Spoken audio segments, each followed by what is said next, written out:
Walang gutom kitchen ng DSWD dadalhin na rin sa Mindanao at sa Visayas. Detalye ng balita mula kay Let Narciso, RH14. Let, good morning. Tiniyak ng Department of Social Welfare and Development na hindi tumitigil ang pamahalaan na gumawa ng mga hakbang para labanan ang gutom at kahirapan. Pahayag ito ni DSWD Assistant Secretary Irene Dumlao sa press briefing sa Malacanang, kasunod ng survey na dumami pa ang mga Pilipinong nakaranas ng gutom. Ayon kay Dumlao, maraming factors kung bakit marami sa mga Pilipino ang naniniwalang sila ay nagugutom at nananatiling mahirap. Pero kung pagbabasehan niya ang datos ng ahensya, bumaba na ang insidente ng kahirapan, bunga ng ipinatutupad ng mga programa ng gobyerno.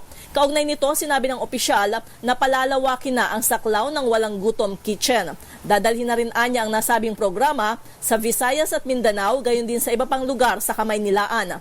Layo nitong mapabilis ang paghahatid ng anti-hunger measures ng gobyerno.